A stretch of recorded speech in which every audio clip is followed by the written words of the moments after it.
Hello, Bill Tatton here. This is Gabe's dad.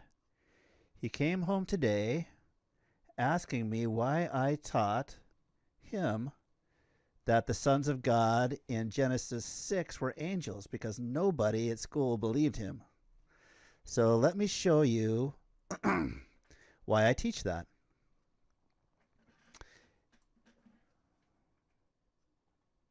This is Logos Bible software.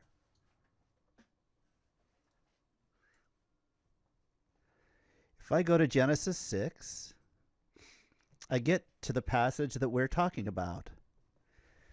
This is right before the flood. Well, shortly before. So Genesis 6:1, it happened that when humankind began to multiply on the face of the ground, daughters were born to them. So people had babies, and some of those babies were women. They were daughters. Then the sons of God saw the daughters of humankind, that they were beautiful, and they took for themselves wives from all that they chose. So who are these sons of God?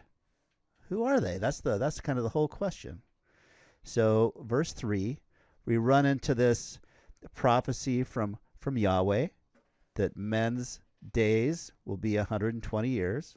There's different ways to look at that verse too, but we'll leave that alone. Then we get to 4. Verse 4 kind of revisits verse 2. The Nephilim were upon the earth in those days, and also afterward, when the sons of God went into the daughters of humankind, and they bore children to them. These were the mighty warriors that were from ancient times, men of renown. Later on in the Bible, we find that these Nephilim were giants. They were the beginnings of the giant clans. Okay? These were very different babies than normal babies that a man and a woman will make. Gabe said that one idea was that these sons of God were just bad people, and that's one view. I think most people call it the Sethite view, that these people were the sons of Seth. Okay? But if bad people make babies, they're just normal babies. They're not big giant babies. They don't turn out to be mightier than anybody else. But let's take a look at the language here. So sons of God. If I just do a quick search for that phrase, and I'm going to put quotes around it, we get some hits in the Bible. Sons of God is B'nai Ha-Elohim in Hebrew. And you're going to see that in my software, if I click around, down at the bottom it changes. So if I click on earth, it changes, and I get this little word eretz, which is Hebrew for land. Okay? Or if I click on Yahweh or Satan, I get Hebrew Satan, Satan, the accuser. So let's look at sons of God, B'nai Ha-Elohim. In Genesis 6:2, it says the sons of God saw the daughters of humans. It really doesn't help us to know who they were. In Genesis 6:4, sons of God, still really not sure who they were. We get to Job 1:6, and we get that famous scene where God is in heaven with his angels, and Satan comes, the accuser, Hasatan, comes in and starts to accuse Job, starts to accuse God, and this famous thing happens with Job and Satan. Sons of God is what the Bible calls angels there. Okay? B'nai Ha-Elohim. Later in Job, the sons of God, B'nai Ha-Elohim. These are obviously angels. Later in Job, B'nai Ha-Elohim. This is where we understand that the angels were with God during creation and they were rejoicing. This is B'nai Ha-Elohim. This is sons of God.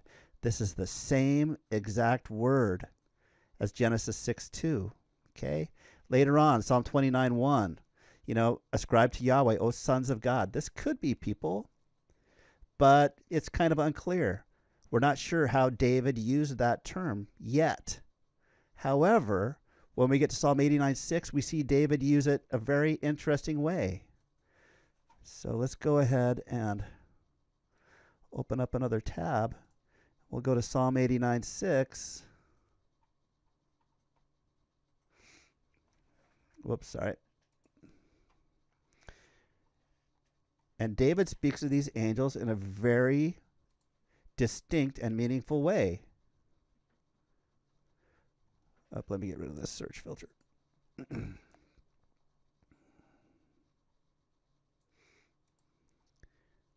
He says, for who in the sky? He's putting the people he's talking to in a place, the sky.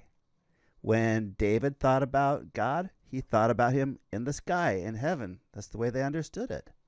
So when he talks about the sons of God, he's talking about people in the sky.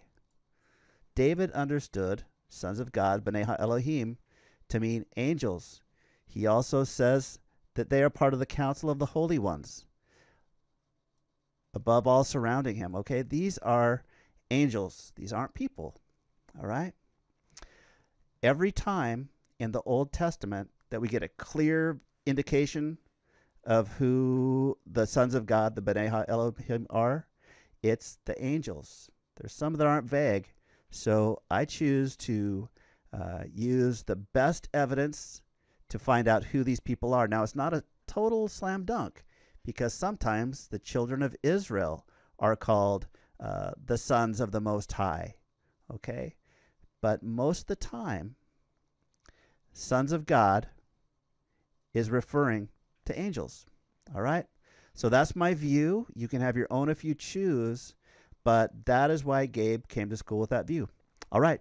Thanks a lot. If you have any questions, if you want to compare Bible notes, if you have ideas, I'm wide open. I'm just learning, just like all of us. I'm just learning and doing the best I can with the information I have. All right. Much love to you, and God bless. If you have questions, you can reach me at bill.tatton@gmail.com. Thanks.